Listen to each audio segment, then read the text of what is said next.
Assim, meninas, para a palestra de hoje, elas deram 1 milhão de inspiração, não peguei nenhuma. Eu fiquei pensando assim, muito, porque as inspirações, né? A Yasmin é ótima, ela vai no chat GPT e coloca assim, o que o povo quer saber sobre o espiritismo? Aí ele responde, as maiores pesquisas são sobre, né? E a gente sabe quais são as maiores pesquisas, né? Quais são? Transição planetária, Reencarnação. né? A gente sabe. Mas a verdade é que a gente só tem um motivo para estar aqui. Em Mateus capítulo 5 versículo 8 Jesus, né? Ele começa a falar do Sermão da Montanha e ele fala: bem-aventurado os que têm limpo o coração, ou puro o coração, porque verão a Deus. Essa é a parte mais importante, talvez, de todo o Sermão da Montanha. O dia que a gente entender, né? O dia que a gente captar o que é ver a Deus. Porque a gente fica num sentimento de o que é Deus? Quem é Deus? Será que Deus está cuidando de mim? Será que isso tudo tinha que acontecer comigo? Será que isso tinha que acontecer com o Brasil? Com o mundo? Será que as guerras são necessárias? Onde é que está Deus numa hora dessa? Onde é que estão os mentores? Deus eu não pergunto, não, porque eu tenho medo dele me castigar. Eu pergunto assim: cadê meu mentor, caramba, que não viu isso? Vocês não fazem isso, não? Eu faço. Então, quando a gente entender que precisa ter puro coração para ver a Deus, para que a gente possa ter todas essas perguntas que a gente faz todos os dias das nossas vidas, eu duvido que tenha um dia da vida de cada um de vocês que vocês não se perguntem onde é que está Deus, o que está acontecendo, se é que tem que ser assim mesmo, para qualquer coisa, né? Às vezes para o seu dia a dia, às vezes para o seu minuto seguinte, às vezes por um problema maior do planeta, às vezes por um problema de outra pessoa. Às vezes você escuta uma história tão triste. Eu acabei de escutar uma história super triste aqui e fiquei, meu Deus. Na hora que você fala isso, você pensa assim, mas será? Não tem nada que a gente possa fazer? Né? Então, bem-aventurados que têm puro coração, ele tem um peso tão forte, porque ele fala da reforma íntima. E a reforma íntima é um tema que a gente gosta muito e gosta nada. Porque a gente gosta muito da reforma íntima. Se fala muito de reforma íntima, mas a gente não quer fazer.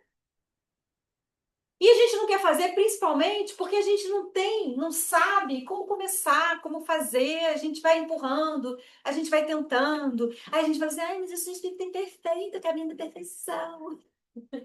Eu estou tentando, eu estou indo.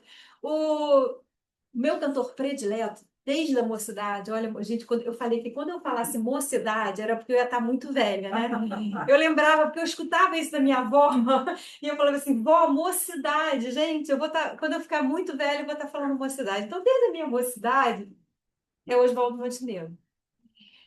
E ele tem uma música que é o Quebra-Cabeça Sem Luz, que ele fala assim, a gente repete o que quer, mas não busca. E de um modo abstrato se ilude que fez. E essa frase, para mim, sempre foi muito forte. Será que eu estou repetindo o que eu quero, mas eu não estou buscando? Isso vale para tudo que você fizer na sua vida. Isso vale para o teu crescimento pessoal, para o teu crescimento profissional, para o teu crescimento emocional, para as tuas relações interpessoais. A gente sempre quer muito ter um bom relacionamento com o pai, com a mãe, com o marido, com o filho, não é? Quem aqui quer ter uma vida de inferno? Ninguém, né? Gente, concordo, pelo amor de Deus. Vou começar a dar testado aqui. Eu nem sou terapeuta. Vou ter que trazer mais alguém. Quem tem uma vida de inferno? Mas às vezes a gente faz o inferno na vida de alguém. Eu não quero ter uma vida de inferno, mas eu não percebo o quanto eu estou deixando a vida de alguém mais difícil. E eu faço isso. Vocês fazem isso. A gente faz isso o tempo todo. Então, quando a gente fala da reforma íntima, ela é muito necessária, primeiro, porque a gente não vai ver a Deus se não tiver puro coração. Segundo, porque a única razão de estarmos encarnados é a reforma íntima. É a única. Não tem mais nenhuma outra. Ah, não é? Não, é a única. Qual é a única razão de estarmos reencarnados?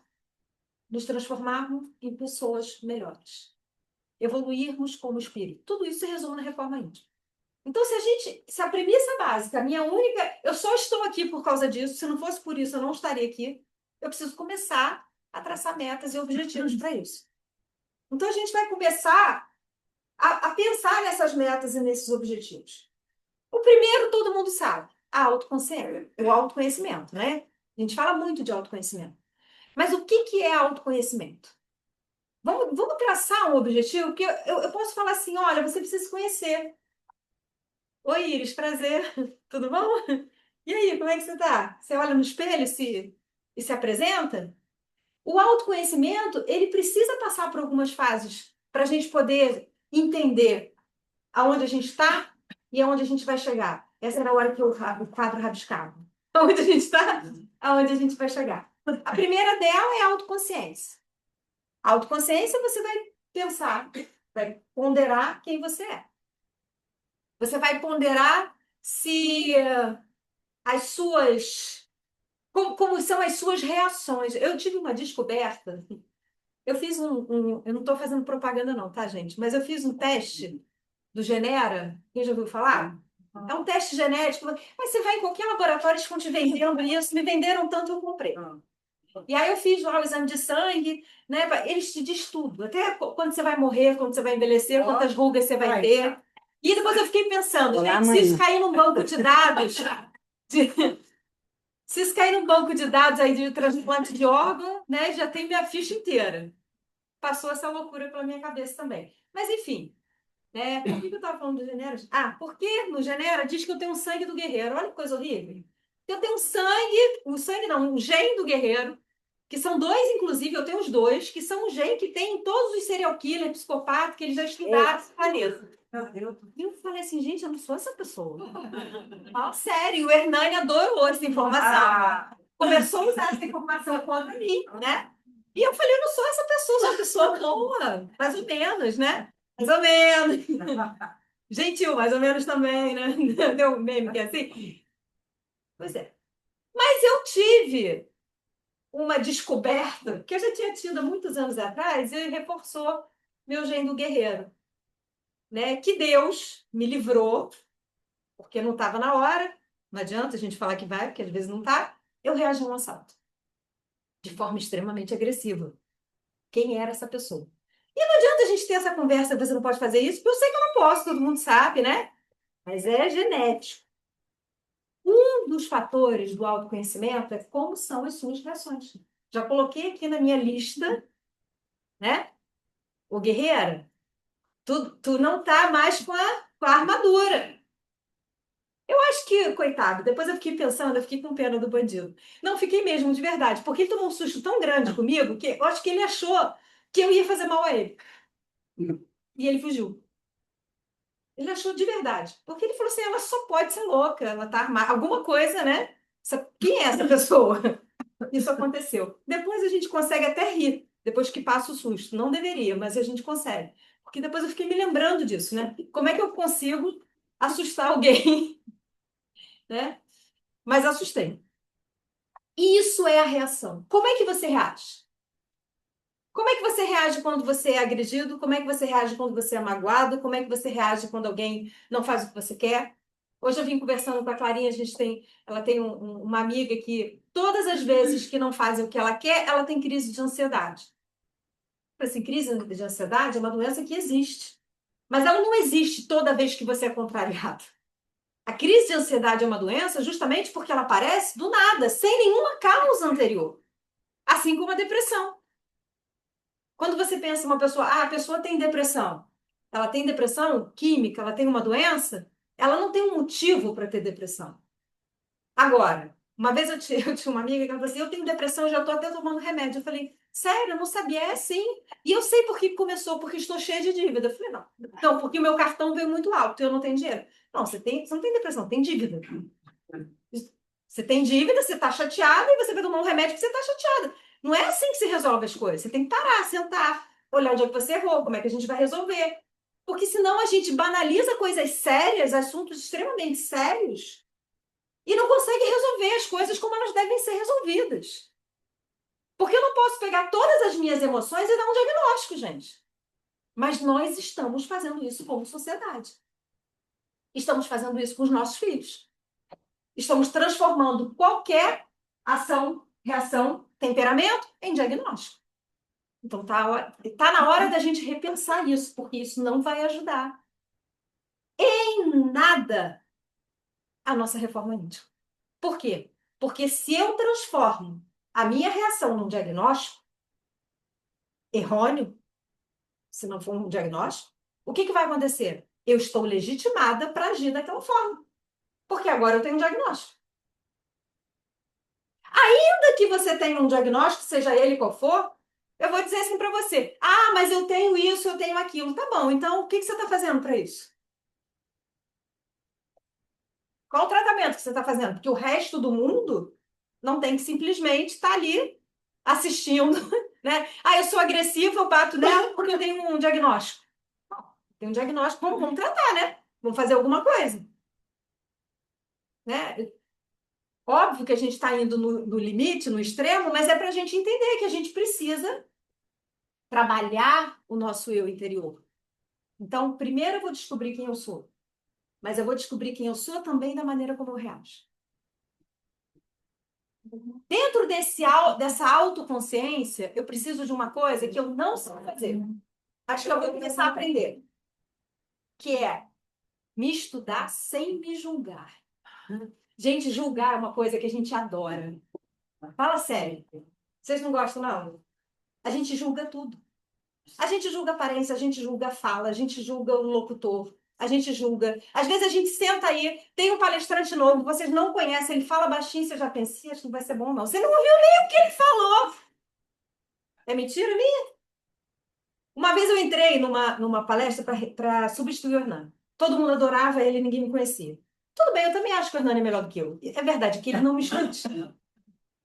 Também acho. São diferentes, né? Eu adoro a palestra do Hernani. Não, adoro mesmo.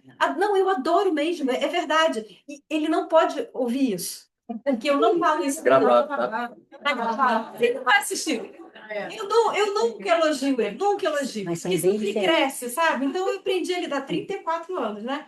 Mas eu adoro mesmo, de verdade. Aprendo muito com ele ainda, né? Parece ainda. Mas. E as pessoas não me conheciam. E aí ele falou, eu não posso, poxa, vai lá. Naquela época eu substituía muito ele. Depois ele tem que ter mais responsabilidade, porque eu parei de substituir. Porque ele pegava a palestra sem nem olhar se ele tinha espaço na agenda. Se ele não fosse, aí eles vai. Eu comecei a me cansar daquilo. Uma vez eu falei assim, olha, se alguém me ligar, eu vou dizer, eu aceitei Jesus, eu não sou dessa religião do demônio. Eu nem sei por que ele te deu meu telefone. Tu vai passar vergonha. Porque eu vou dar de maluca. Tenha responsabilidade. Aí ele ficou com medo, eu não ia fazer, mas eu deixei ele apavorado, entendeu? E aí ele parou e passou a ter responsabilidade com a agenda dele. Porque ele viajava muito, trabalhava muito, eu entendo. Mas ele não pode, né? Se fiar na minha, né? Você é o meu backup, né? Não. E aí nesse dia ele falou, não, vai. Eu falei, tá bom, eu vou. Quando eu cheguei lá, ele não avisou que ele não ia. Porque ele sabia que era um centro assim, muito fechado, muito, sabe, que as pessoas gostavam muito dele. Ele falou assim: não vou falar nada, vou mandar a Iris de paraquedas. Eu entrei. E eu falei assim: oi, tudo bom? Eu sou a esposa do Hernani. Ele, ai, que bom, cadê ele? Eu falei: então, ele não veio, ele me mandou no lugar dele para dar palestra. Como assim? Ninguém fez, ah, Eu falei: pois é. Não, isso foi só a dirigente. Foi eu e a dirigente. Eu falei: pois é, desculpa, mas se você não quiser. Ela falou: não, o que eu vou fazer? Não, uma hora dessa, não sei o quê. Senta aí. Falei, obrigada, sou acolhida. Energia boa. Energia boa. As pessoas que me viram sentada na hora que ia dar, já começou todo mundo, cadê o Hernani? Cadê o Hernani? Cadê o Hernani? Cadê o Hernani? E ela falou assim, o Hernani hoje não pôde. Aí veio, mandou ela. Ela era eu. Foi lindo, gente. Quando eu levantei, eu ia falar de mediunidade. Eu levantei, eu senti tanto dardo, sério, mas eu senti tanto dardo que parecia que eu estava sendo apunhalada. E eu falei, eu não vou conseguir começar a falar de mediunidade. Eu vou falar de Jesus. Porque na hora que você fala de Jesus, você quebra tudo. E aí eu comecei falando sobre uma parábola de Jesus, e aí dei a palestra, e as pessoas foram acalmando, gostaram, pediram para eu voltar, deu tudo certo no final. Mas por que eu consegui, naquele iniciozinho, entender que o que aquelas pessoas estavam passando não era contra mim, era a maneira como elas estavam reagindo à frustração. Então, como você reage à frustração faz parte de uma parte desse autoconhecimento, que é você aprender como você se relaciona emocionalmente. Como eu reajo à minha frustração? Como o outro reage à frustração? Não leva para você. Você já imaginou você ficasse chateado? Se eu entrasse naquele, poxa, ninguém nem me conhece, não me deram nenhuma chance, eu nem sou tão ruim assim. Tem gente até que gosta mais de mim. Não, eu entendi, as pessoas não me conheciam, queriam muito ele, naquele momento foi um coletivo. Eu tive algumas coisas boas. Tinha gente que não conhecia ele ali, sabe? Nem entendeu. Nossa, eu adorei. Falaram, o Hernani é ótimo, ele não vem. Não me fez falta. Obrigada.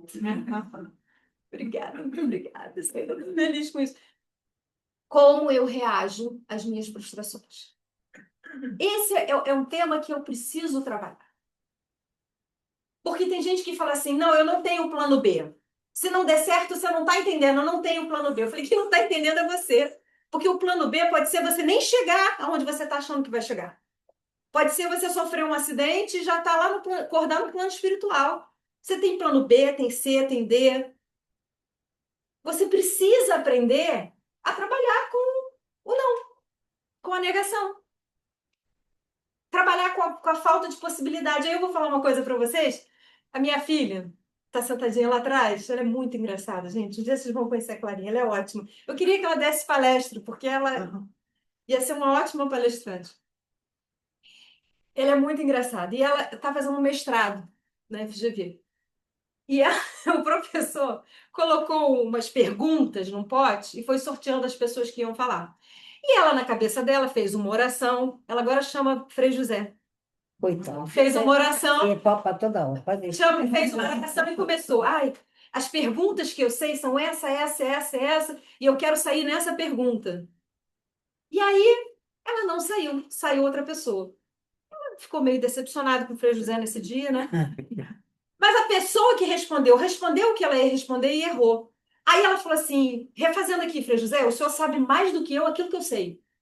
Então, eu pedi uma coisa, o senhor me entregou outra, né? Então, pensa aí nas respostas e pode me dar só as que o senhor sabe que eu sei. E deu tudo certo, tá? No final, deu tudo certo, né? Porque ele entendia muito de direito, pelo jeito, ou ele mandou alguém. Deu tudo ótimo, foi maravilhoso. Por que foi maravilhoso? Porque ela botou a expectativa dela na mão da espiritualidade. Já percebi que eu nem sei o que eu preciso. Né? Pai, eu não sei o que eu preciso, mas tu sabe. Então, estou deixando aqui na tua mão. A gente não sabe fazer isso, gente. Eu quero porque eu quero e quero agora. Ainda tem isso, a gente escolhe a hora. Então, eu preciso trabalhar a minha inteligência emocional.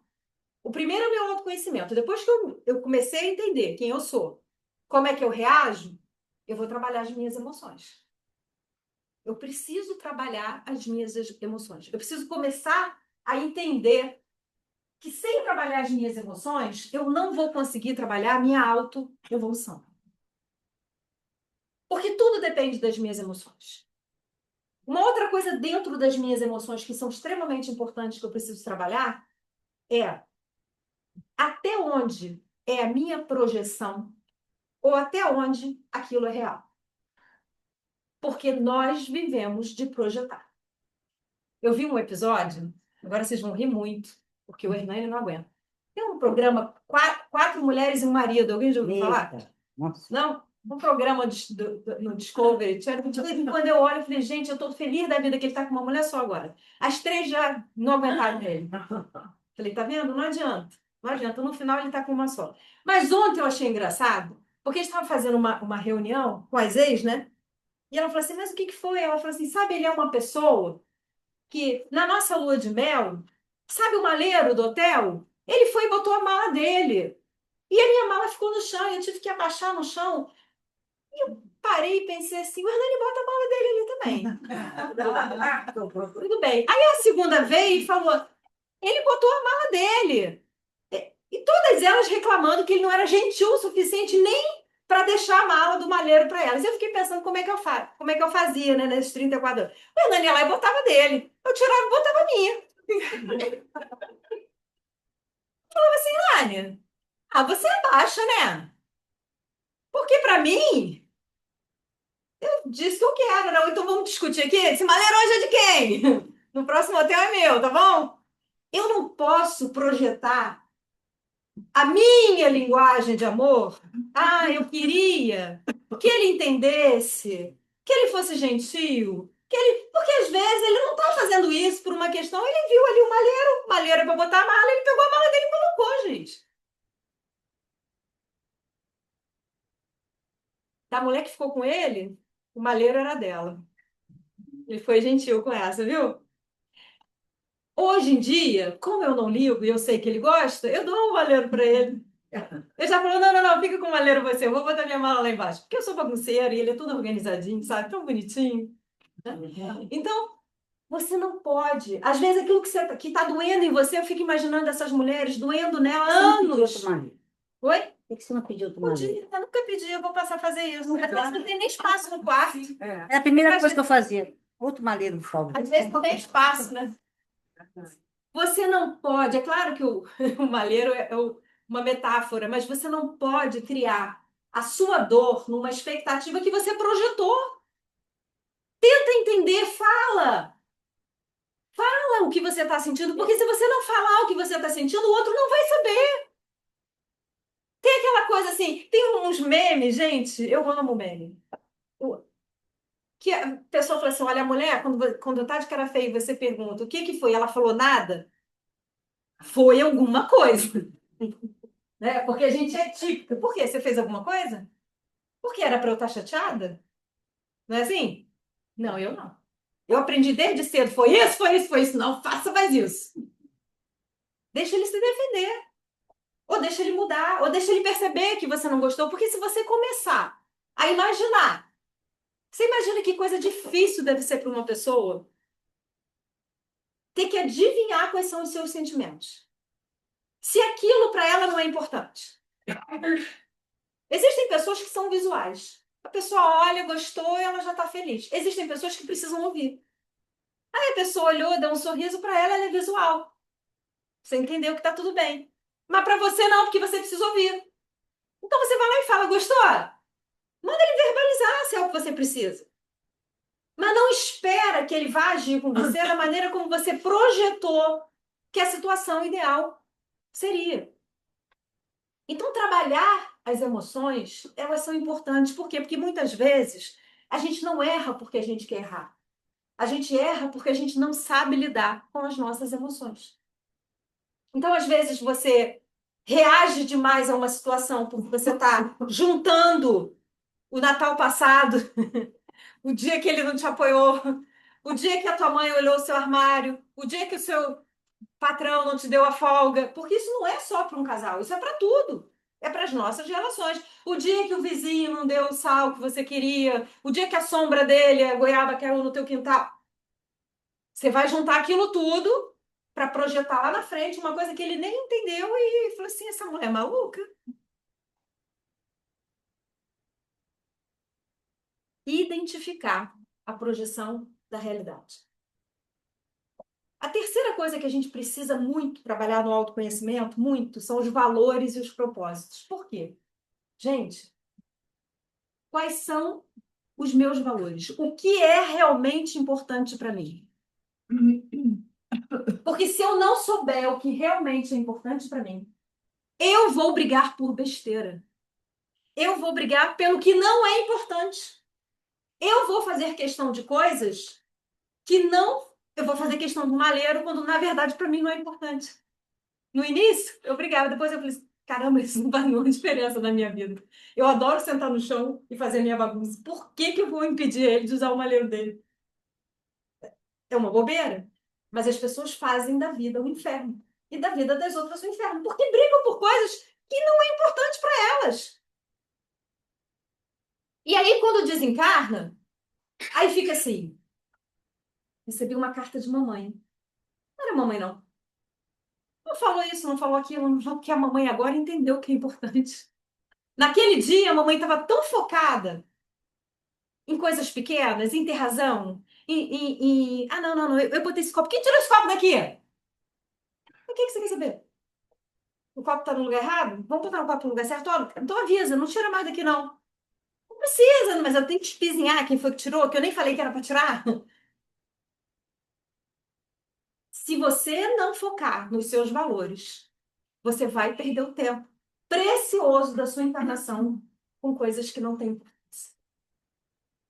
Então, dentro de uma relação de trabalho, dentro de uma relação mãe e filho, dentro de uma relação dentro da casa espírita, às vezes você tem um trabalho lindo numa casa espírita que acaba única e exclusivamente por melindre. Porque um falou que o outro não falou, que o outro... Aqui não acontece, mas tem lugar que acontece. Por quê? Porque as pessoas estão dando importância ao que não tem importância, porque a importância é o trabalho, não é? A importância é o trabalho acontecer. A importância é a caridade acontecer. A importância, quem vai fazer, como vai fazer, a hora que vai fazer. Ah, não, você pode? Tá bom, então vai você. Não, eu gostaria muito. Posso fazer dessa vez? Se você não direcionar os seus valores, os seus propósitos, você vai perder tempo. A sua direção. Você já sabe quais são os valores, os propósitos é a sua direção. Por quê? Ah, eu queria muito isso aqui. E aí eu começo a andar para lá para pegar isso aqui. Quando é que eu vou achar isso aqui? Nunca. Se eu quero muito isso aqui, a minha direção tem que ser essa. Qual é a direção que eu tenho que ir para atingir o meu objetivo? Ah, eu queria muito a paz, mas eu passo o dia inteiro brigando. Eu acho que vai ser difícil eu conseguir a paz. Tem gente que sai da casa espírita, toma um passe, sai tão bem, né? Aí chega em casa, briga com todo mundo. Deixa a nossa aqui, deixa a nossa. Vocês estão tirando a minha paz. Eu saí do centro espírita, tava ótima. E a pessoa que está em casa não entendeu nada, que o demônio chegou, de repente, precisa. Essa pessoa veio da casa espírita. Isso veio da igreja. Como é que pode? Esse passe aí não adiantou. Né? Ou então tinha tanto demônio que ficou esperando ela do lado de fora. Ela saiu, né? Eles entraram no carro, no ônibus, deram o braço e vieram. Por quê? Porque você está buscando isso aqui, andando para lá. Qual é a direção do que você está buscando? Roma na direção. Não permita que o outro tire a sua paz, se é paz o que você quer. Dê a paz ao outro. Ah, eu gosto da casa arrumada. Arruma. Ah, mas eu preciso educar meus filhos. Eduque. Mas se você passar o dia inteiro brigando e eles nunca melhorarem, você está fazendo alguma coisa errada. E não adianta você fazer sempre a mesma coisa e esperar resultados diferentes. Porque se você não muda o modus operandi, os resultados vão ser sempre iguais. Você precisa mudar em algum momento. Não sei, gente. Procure um terapeuta. Só dou dando a dica. O caminho, aonde chegar lá, eu também não sei. Mas uma coisa eu sei. O que você está fazendo até agora não funcionou, muda. Faz de outra forma. Porque não vai funcionar de repente. Não é eu vou falar 1000 vezes e na 1000ª vai dar certo. Não é assim que funciona. Então eu preciso do valor e eu preciso do direcionamento. Porque se eu não der o direcionamento, se eu não souber o direcionamento, se eu não andar para o lugar certo, eu não vou chegar a lugar nenhum. Eu preciso também, agora eu vou olhar minha cola. Eu preciso também de uma coisa, é isso, eu ia esquecer disso, mas acho que é o mais importante da noite, de autorresponsabilidade. O que é autorresponsabilidade? A autorresponsabilidade é eu assumir o protagonismo da minha vida. Ah, e sabe por que não deu certo? Porque fulano falou que ia e não foi. Fulano não tem nada a ver com você. Sabe uma frase que mãe fala muito para filha, eu falei muito para as minhas? Todo mundo se deu mal nessa prova, eu só tinha uma filha naquela turma, eu só precisava de uma nota boa. O resto tudo podia ser ruim, não é problema meu. Todo mundo vai, todo mundo menos você. Ótimo essa, né? Mas por que a gente não usa isso na nossa vida? Por que a gente não assume o protagonismo da nossa vida? Por que que tudo que a gente acha que não vai conseguir ou que deu errado, a gente acha que teve uma situação que fez, que aconteceu? O que você tem que pensar é o seguinte: olha, eu não cheguei àquele objetivo ainda. Eu não cheguei àquele objetivo ainda, mas eu vou chegar. Porque talvez eu não tenha escolhido o melhor meio, o melhor método, o melhor caminho. E eu vou continuar estudando essa possibilidade, porque é isso que eu quero, é o meu objetivo, faz parte do meu valor, eu só preciso direcionar. E assume o protagonismo. Porque você é o único responsável pela sua felicidade ou pela sua dor. É só você. Se você não entendeu isso depois de anos de espiritismo, só lamento. É só você. Aí tem gente que fala assim pra mim, vamos dar um exemplo assim bobo, tá? Bobo. Ai, a gente não pode culpar a vítima, né, pelo assalto ou pela agressão. Concordo? Eu concordo. Só que tinha uma amiguinha da Yasmin, quando ela era novinha, ela tinha uns 12, 13 anos, e ela tinha um corpo lindo, era um mulherão, embora ela tivesse só 12, 13 anos. E a gente mora ali no Barbalho, e para ir à praia a pé, ou você vai de balsa, ou você anda uns 40 minutos, 30 minutos andando. Numa rua muito movimentada, mas cheio de tem uma reserva, tem muito terreno baldio. E ela ia de biquíni pra praia. E eu falei assim, eu vou falar com Bianca. Yasmin, não me envergonha. Eu falei, te envergonha. Eu vou falar com Bianca. O que que você tem a ver com isso? Chamei. A mãe já tinha falado 1000 vezes. Eu falei, amor, olha só. Não é moralismo. Por mim, você é linda, você pode fazer o que você quiser. Eu só estou falando o seguinte. E a vítima não é responsável pelo agressor. Mas não vai fazer diferença nenhuma depois que você for agredido. Não vai fazer diferença nenhuma. Que a responsabilidade, que a culpa não tenha sido sua. Então, você pode até não ter na sua marca perispiritual, porque eu sou espírita, e você sabe disso, você pode até não ter essa marca. Só que existe uma coisa que o espiritismo não conversa, não fala, e aí agora eu vou falar aqui para vocês. Existe uma lei chamada lei de preservação. Tá lá no espiritismo, tá lá no livro dos espíritos, lei de preservação, tá? Você tem que preservar o seu corpo físico, tem que preservar o seu tempo. Sabe-se lá que eu não tenho a marca da agressão, mas que eu tenho a marca da autopreservação? Que o combinado era, olha, se preserva, porque você está sempre, veio encarnações e encarnações gastando fluido vital, se colocando em risco, dando um trabalho danado para a espiritualidade. Se você se preservar, vai dar tudo certo. Se não, pode ser que aconteça alguma coisa. Alguém me garante aí que não tem isso escrito em nenhum lugar? Eu vou dar sorte, porque tem gente que fala assim, não, se tiver que acontecer, vai acontecer. Não, não, Pode não. colaborar com isso. Posso colaborar, porque vai ver. O combinado era justamente eu ter a consciência de evitar, de me proteger, de me precaver. Por isso que na oração do obsidiado, lá do livro do Evangelho segundo o Espiritismo, capítulo 28, item 15. No finalzinho ele bota, livre-te dos ares que te livrarei dos males.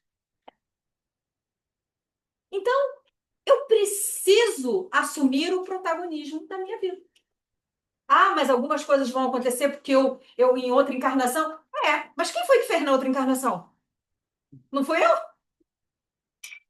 Sendo nessa ou sendo em outra, de quem é a responsabilidade da minha felicidade e do meu sofrimento? Sou eu. Então eu posso dizer que é a sociedade? Eu posso dizer que é a mãe que não cuidou de mim? Eu posso dizer, tem outras, hoje eu tô só de meme. Tem uma trend que você pega a criança lá na piscina, né? Fala assim, estou filmando para quando ela crescer e for na terapeuta dizer que a culpa é minha, que teve uma infância difícil, eu ter defesa. Eu não fiz isso. Devia ter feito. Não é culpa de ninguém, não é responsabilidade de ninguém. Porque se você tem uma mãe difícil que não te acolheu, se você foi abandonado, a única pessoa que deu causa a isso é você. Porque quem passa pelo abandono, pela prova do abandono, é quem abandonou, gente. Alguém tem alguma dúvida disso? Quando a gente fala de transição planetária, quando a gente fala o mundo está horrível, quando a gente fala, nossa, tá tudo uma droga, nossa, por que a gente está aqui nesse momento? Porque a gente precisa estar aqui nesse momento. Não adianta a gente ficar aqui. A evolução é individual. Ué, mas e por que a gente vive em coletividade? Porque quando você ajuda a evolução do outro, você também cresce. Mas é você com você. Porque se amanhã tudo aquilo que você não acredita, ou que você defende, cair por terra, vamos supor, eu acredito, gostaria muito de acreditar nisso, que todo mundo aqui é contra o aborto, concorda? Que quem é espírita é contra o aborto. Não tem como. Se já passou por uma mesa mediúnica, não tem como, né? Iris, e se o aborto for liberado? O que tem? O fato dele ser legal vai continuar sendo imoral. E vai continuar sendo errado. Porque a escravidão era legal. Você podia possuir outra pessoa, mas sempre foi imoral. E todo mundo que cometeu, né, as atrocidades na época da escravidão tiveram que voltar e tiveram que resgatar. E estão resgatando até hoje. Nós estamos resgatando até hoje. Não da maneira como a sociedade acha que resgata, porque quando começa a falar para mim, porque você é privilegiado, eu falei, quem te disse? Quem te disse que tu não era o meu senhor? Não, é não? Eu falo logo para o Hernani, você podia ser o meu feitor. Quem disse que não? A nossa sociedade está doente porque a gente está passando para o outro, para a sociedade, para o meio, para o clima, para tudo, a responsabilidade que é nossa. É nossa. Eu tenho responsabilidade pela minha felicidade ou pela minha infelicidade. E eu preciso assumir o protagonismo da minha vida.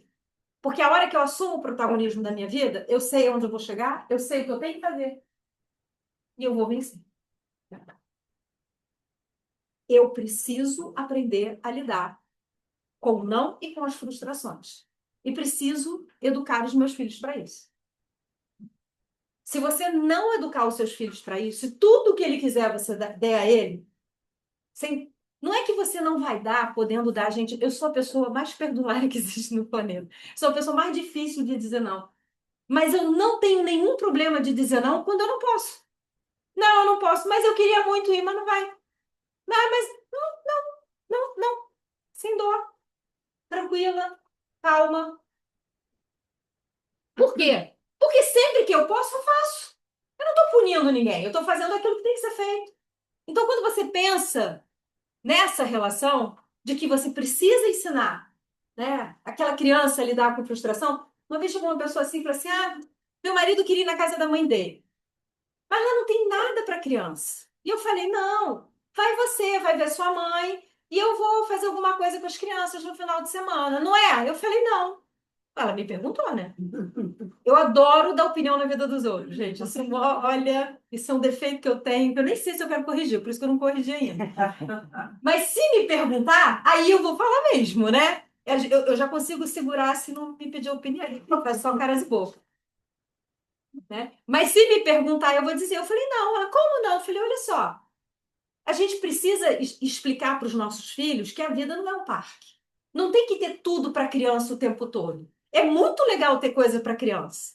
Eu acho muito legal. Mas, por exemplo, ela tem que ir na casa da avó? Não, a gente vai, porque a vovó ama você, porque a vovó tá com saudade de você, porque a vovó quer te ver, porque a gente também tá com saudade da vovó. É isso.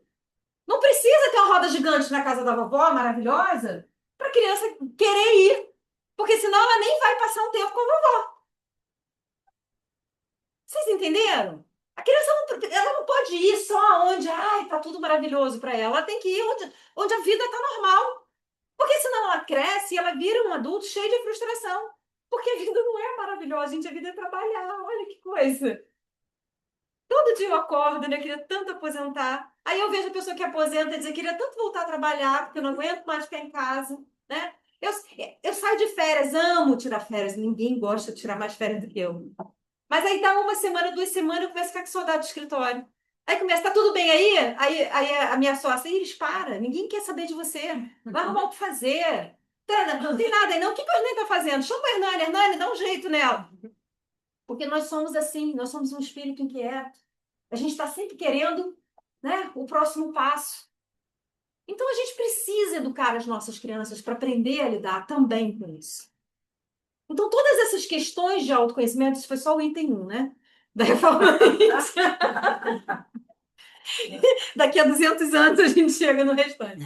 Todas essas questões, elas precisam ser discutidas, ser analisadas internamente, mas o mais importante de todo esse item 1 é a gente ter a paciência e o entendimento de que isso é um caminho longo. Não ter aquele sentimento de, eu não estou chegando em lugar nenhum. Porque quando você começa a trabalhar isso, isso já é o início de um progresso. Como é que a gente faz isso? É o item 2, oração. Eu conheço pessoas que são espíritas, que trabalham na casa espírita, que frequentam e não têm o hábito da oração. Faz a oração na casa espírita, toma o passe na casa espírita, até faz um culto no lar uma vez por semana, mas não tem o hábito da oração.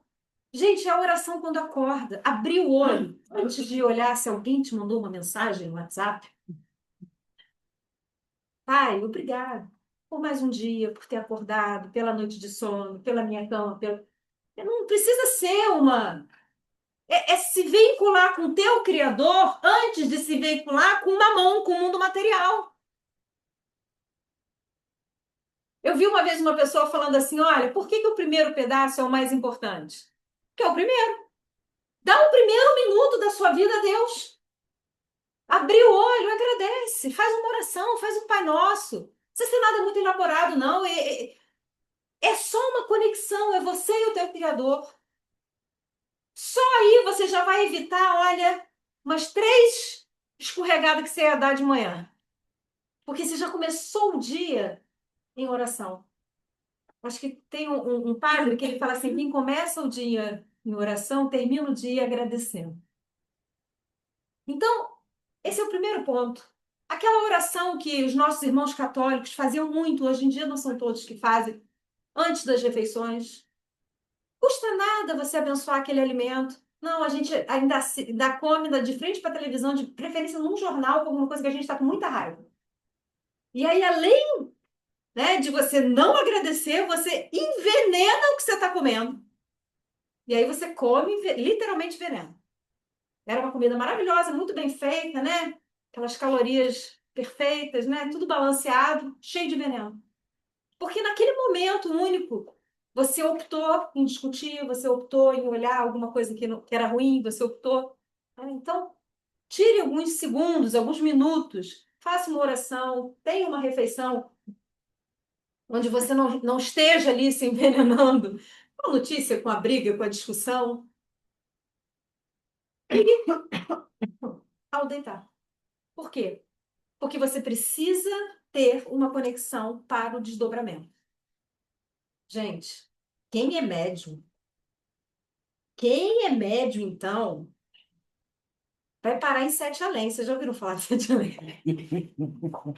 Não? Depois pesquisa no Google, tá? Porque eu não vou falar de Sete Além aqui hoje, não. Quem é médium e não faz a oração antes de dormir, não protege o trabalho no desprendimento, o trabalho no sono, o trabalho de socorro, porque o trabalho continua. E quem não é médium, às vezes, trabalha no desdobramento e não sabe. E na melhor das hipóteses, se você está protegido, você encontra os queridos que já estão no plano espiritual, as pessoas que te antecederam, você recebe conselhos do seu mentor, porque a vida continua. Agora, se você não faz nada disso, você faz o quê? Você é arrastado para as suas más inclinações. Tinha um rapaz lá na Serra de Jesus, um senhor, ele falou assim, olha, eu já melhorei muito. Eu gostava muito de ir para lugares assim, não sei se você vai entender, minha filha, lugares assim, né, que os homens gostam, assim, você entendeu? Eu falei, entendi. Ele falou, mas eu não vou mais. Acordado, dormindo. Tá faltando a oração, né? Aquilo que você quer mesmo e faz e busca aquilo que você quer? Ou você só fala? O terceiro é a autoiluminação. Como é que a gente faz a autoiluminação? Ih, tá acabando, né?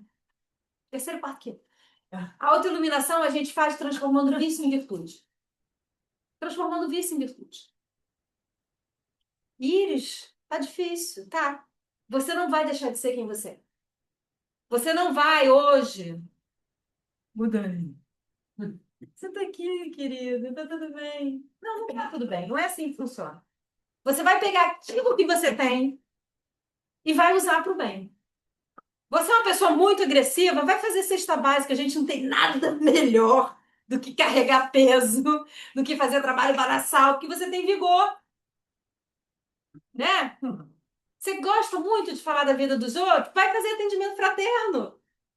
Faz uma oração, faz atendimento fraterno, socorre. Você vai continuar fazendo o que você gosta com outro propósito.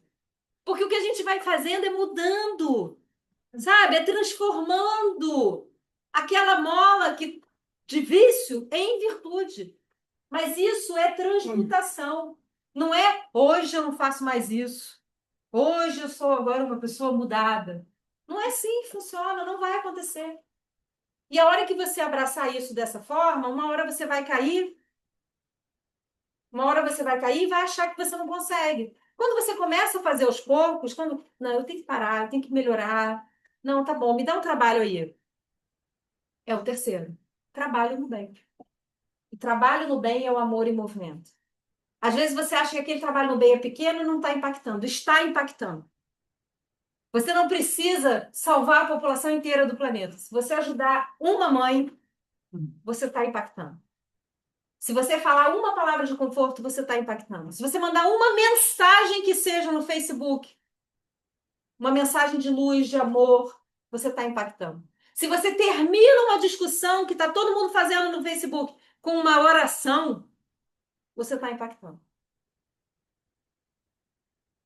E o último, e não menos importante, perseverança e disciplina. É começar a fazer, perseverar e ter disciplina. Perseverar e ter disciplina. Porque tudo aquilo que a gente vai construir aos poucos, com perseverança e com muita disciplina. Que Jesus abençoe todos vocês. É assim seja.